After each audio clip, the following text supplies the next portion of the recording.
కూడా ఇంట్లోకి రాకూడదు అంటారు. ఉమ్, పాము అంటే కాలము, పాము అంటే మృత్యు సంకేతము. కాబట్టి ఆ మృత్యు సంకేతం కాబట్టి మృత్యువుని జయించిన వాడు కాబట్టి పరమశివుని మృత్యుని జయుడు అన్నారు. ఆ అవును. మృత్యునే హారంగా వేసుకున్నాడు ఆయన. కాబట్టి పాము ఇంట్లోకి దూరిందంటే ఆ ఇంట్లో మృత్యు సమానమైనటువంటి సంఘటన కానీ ఎవరైనా చనిపోవడం కానీ జరుగుతుంది. జరుగుతుంది. అది కూడా రాకూడదు. ఉమ్, అవి కూడా అనవసరంగా రావు. వాటికంటే ఒక డ్యూటీ వస్తుంది, ఆటోమేటిక్గా అక్కడికి రావాలనిపిస్తుంది, వచ్చేస్తాయి.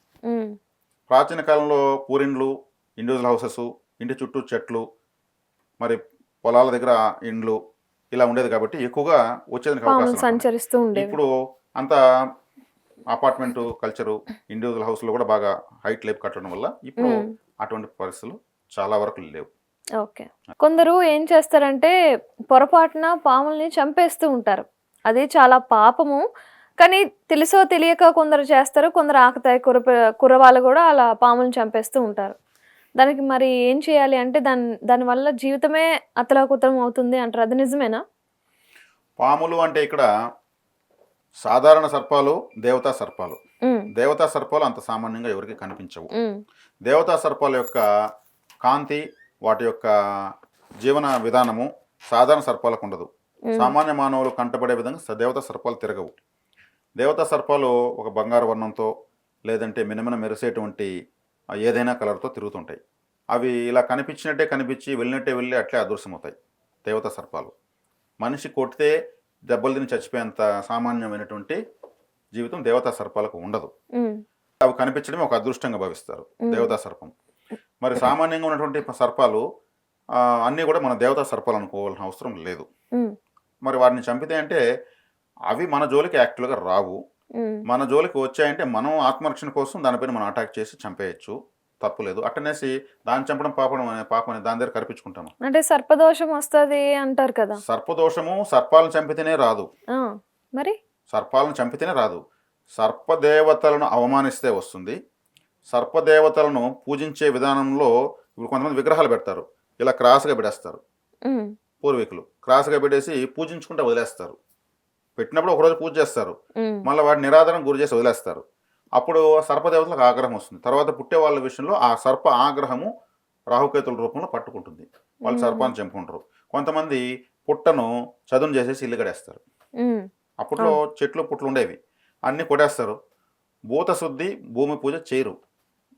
భూతశుద్ధి అంటే అక్కడ చెట్టు పుట్టు ఉన్నప్పుడు కొన్ని జీవులు బతుకుతూ ఉంటాయి. అవునవును. సడన్గా అన్ని కొట్టేస్తే అది ఒక వాటికి ఆ జీవులకు ఒక ప్రళయం లెక్క. ఉమ్, అన్ని కొట్టేసి వీళ్ళ పాటికి వీళ్ళు ఇల్లు కట్టేస్తారు. అప్పుడు ఆ జీవుల యొక్క శాపం వీళ్ళ తగులుతుంది. అవునవును. ఈ పుట్టలో పాములు ఉన్నాయనుకోండి, వీళ్ళు కొట్టేస్తారు, అవి భయానికి బయట రావు, దాని మీద ఇల్లు కట్టేస్తారు. ఉమ్, పరిస్థితి ఏంటి? సర్పదోషానికి, శాపానికి గురైపోతారు. ఉమ్, ఆ ఇంట్లో పిల్లలు పుట్టి చనిపోవడము, పుట్టిన పిల్లలకు గ్రోత్ లేకపోవడము, పుట్టిన పిల్లలు బాగా పుట్టినా కానీ సర్పాల్లాగా బుస్సు కొట్టుకోవడము, ఉమ్, ఇంకా వాళ్ళకు జీవితంలో ఎదుగుదల లేకపోవడము, తర్వాత వాళ్ళకు అమ్మాయిలు అయితే పెళ్లిళ్ళ విషయంలో తడబాట్లు రావడము, ఉమ్, పెళ్లిళ్ళు అయితే భర్తతో అన్యోన్యత లేకపోవడము, ఆ తర్వాత పిల్లలు పుట్టడంలో తడబాట్లు రావడము, పిల్లలు ఆలస్యంగా పుట్టడము, ఉమ్, అంటే ముఖ్యమైనటువంటి మేజర్ పార్ట్స్ అంతా డ్యామేజ్ అవుతూ వస్తాయి. కాబట్టి సర్పాన్ని చంపితేనే అనేది, సర్పాన్ని చంపితే వస్తుంది, కానీ అది దేవతా సర్పం మామూలు సర్పమా, అది ఏ సందర్భంలో చంపాల్సి వచ్చింది అనేది ఒక నిర్ణయం ఉంటుంది. ఉమ్, కానీ ఈ పుట్టలు చదును చేసేసి ఇల్లు కట్టేయడము, తర్వాత విగ్రహాలు పెట్టి ఆరాధించుకుంటే వదిలేదు. దానికన్నా పెట్టకుండా ఉండేది బెటర్ కదా. అంతే. పెట్టకపోతే అసలు పరిస్థితి లేదు. ఉమ్, కొద్ది రోజులు పూజ చేసి వదిలేస్తే అవమానించినట్టే కదా. అవును. మన అతిథిని ఇంటికి పిలిచి ఉమ్, అన్నం పెట్టకుండా నీళ్ళు ఇవ్వకుండా అవమానిస్తే అతను కోపం రాదా? ఉమ్, ఒక మనిషికే కోపం వచ్చినట్టు దేవతకు రాదా? అవును. కాబట్టి ఇలా రకరకాలుగా పలు రకాల కారణాలతో సర్పదోషాలు వస్తాయి. ఉమ్, ఓకే. ఈ సర్పదోషాన్ని నివారించుకోవాలంటే ఏం చేయాలి? ఏం చేయాలి? ఉమ్, సర్పదోషాన్ని నివారించుకోవాలంటే చాలామంది ఈ సర్పాలను పూజించడము, పుట్టలకు పూజలు చేయడము, సర్ప విగ్రహాలు పెట్టడము, సర్ప సూక్తాలు చదవడము, మానసాదేవి స్తోత్రాలు చదవడము, సర్ప గాయత్రి మంత్రం చదవడం చేస్తుంటారు. అలా చేస్తే ఏమవుతుంది తెలుసా? ఉన్న దోషం 100 రెట్లు ఎక్కువైపోతుంది. అమ్మో. అంటే ఇది దోషము అని చెప్పాము, ఆ, దోషానికి ఎలా పూజ చేస్తావు? అంటే గాయం అయితే గాయం పైన మళ్ళీ కోస్తావా? ఆహా. దాన్ని ట్రీట్మెంట్ చేయాలి కదా. దోషము అన్నాము, దోషానికి హారతలు ఇస్తున్నారు, అది ఇంకా బలపడుతుంది. యూరియా వేసి పెంచినట్టే అంటే దోషం. మమ్మల్ని కాపాడు దేవుడా అని చెప్పి పుట్ట దగ్గరికి వెళ్ళో లేకపోతే ఆల్రెడీ తప్పు చేసావు కాబట్టి పట్టుకుంటాయి ఇవి. ఇప్పుడు పోయి పూజిస్తే ఏమవుతుంది? ఇంకా పాప పరిహారం చేసుకోవడానికి మరి మార్గం ఏంటి? అందుకే సర్పదోషం ఉండి ఉన్నవాళ్ళు ఇవన్నీ చేయకూడదు. ఉమ్, ఎవరిని ఏం పూజ చేయాలి? గరుక్మంతుల వారిని ఆరాధించాలి. ఓ గరుత్మంతుల వారు ఎందుకు అవతరించాడు? సర్పలోకాన్ని అంతరం చేసేదానికే పుట్టాడు ఆయన. అవునవును అవును మరి ఆయన పూజిస్తే ఆయన మనం అనుకున్నాడంటే ఈ దోషం ఎట్టుంటుంది? ఉమ్, పరారైపోయి పరిగెత్తారు దానుకుంటు. అర్థమైందా? అర్థమైంది. గరుత్మంతుల వారు సర్పలోకానికి ఆయన ఒక డాక్టరో లేదంటే మాస్టరో, ఉమ్, ఆయన ఆయన చూస్తే పరారైపోతుంది. ఓకే గరుత్మంతుల ఆరాధన ఎలా చేయాలి? మహావిష్ణు ఆలయంలో ఎదురుగానే ఉంటాడు ఆయన. అవును చక్కగా ఆడ కూర్చొని ఆయనకే అగరబత్తులకి ఇచ్చి కొబ్బరికాయ కొట్టి ఆయన పాదాల వద్ద పువ్వులు పెట్టి మన కోరికో లేదా జాతకం ఆయన పాదాల వద్ద పెట్టి మన వయసు ఎన్ని సంవత్సరాలు ఉందో అన్ని నిమిషాలు అక్కడ కూర్చోవాలి.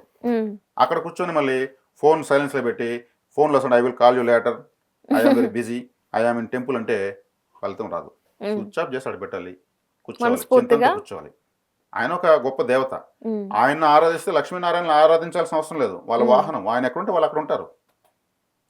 మహావిష్ణువు యొక్క వాహన సేవ చేస్తున్నాం. అవును ఇంక సర్పదోషం ఏంటుకుంటుంది?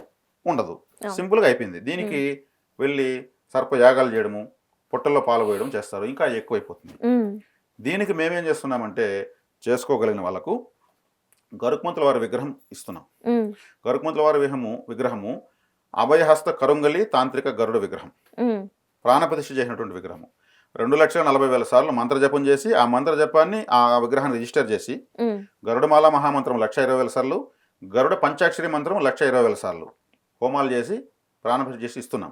ఉమ్, ఆ గరుడ విగ్రహం అభయహస్తంతో ఉంటుంది. గరుడ విగ్రహము మహావిష్ణువులలో నమస్కార వదనంలో ఉంటుంది. ఆయన భక్తి పారవస్యంలో ఉంటాడు. అవును మేము ఇచ్చేది అభయహస్తంతో ఉంటుంది.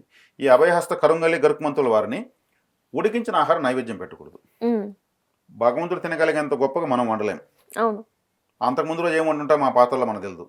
అది కలుషిత ఆహారం అవుతుంది. ఉమ్, డ్రై ఫ్రూట్స్, తేనె, కలకండ, అటుకులు, బెల్లము, చెరుకు రసము లాంటివి పెట్టాలి. పాలు పెట్టకూడదు. మళ్ళీ ఓ పాలు పెడితే ప్యాకెట్ పాలు పెడతారు. అవును ప్యాకెట్ పాలు ఎన్ని ఆవుల పాలు వచ్చిందో అది వైట్ వాటర్ పాలు లాంటివి పెట్టకూడదు.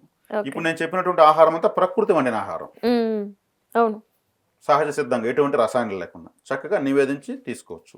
ఉమ్, మేము ఇచ్చేటువంటి విగ్రహానికి పూజా విధానము చేసేటువంటి పుస్తకం కూడా ఒకటి చిన్నది ఇస్తాం. ఓకే దాన్ని చూసి చక్కగా పూజ చేసుకోవచ్చు. ఓకే అక్కడ గరుడ హోమం చేసినటువంటి హోమ భస్మాన్ని కూడా ఇస్తాము. ఉమ్, దాన్ని ఒక ఎర్రటి గుడ్లో కట్టి గడపలో కట్టచ్చు. దాన్ని కడపలో కడితే సర్పదోషం ఇంట్లోకి రాదు. ఉమ్, ఇలా చేసుకోగలిగితేనే ఆ విగ్రహం తీసుకోవాలి, లేదంటే తీసుకోకూడదు. తీసుకోకూడదు. ఓకే ఎందుకంటే వాళ్ళు పూజలు చేయకపోతే ఆ దోషం మాకు కూడా వస్తుంది. ఉమ్, విగ్రహాన్ని అమ్ముకునే దానికోసం కాదు ఇది. అవును వాళ్ళు సరిగ్గా చేయకపోతే మాకు దోషమే వస్తుంది అన్నప్పుడు మాకు ఇంకా ఎక్కువ భయం. అవును అంతే అందుకే పూజా విధానం ఖచ్చితంగా చెప్పిస్తాం. Terms and conditions apply. అవును ఇది దేవతల దగ్గర నకరాలు పనిచేయవు. ఉమ్, క్రమశిక్షణ, భక్తి, జ్ఞానం ఉండాలి. ఉండాలి. ఇది. ఓకే సర్పదోషానికి శాశ్వత విముక్తి గరుడ ఆరాధన. ఓకే అది ఎక్కడ గరుకుంటే అక్కడ కూర్చోవచ్చు. ఉమ్, చక్కగా తిరుమలలో పున్నమి గరుడ సేవ అని ఒకటి జరుగుతుంది. ఉమ్, ప్రతి పౌర్ణమికి గరుత్మంతుడి పైన వెంకటేశ్వర స్వామిని ఊరేగింపు చేస్తారు. ఉమ్, పున్నమి గరుడ సేవలో పాల్గొనొచ్చు. దండం పెట్టుకుని ఆయన చుట్టూ 4 మాడవీధులు తిరిగేసి వచ్చేస్తే కూడా సర్పదోషం నివారణ అవుతుంది. ఉమ్, ఓకే ఇంతకన్నా సులభ మార్గం ఏముంది? అంతే కదా. అది. ఓకే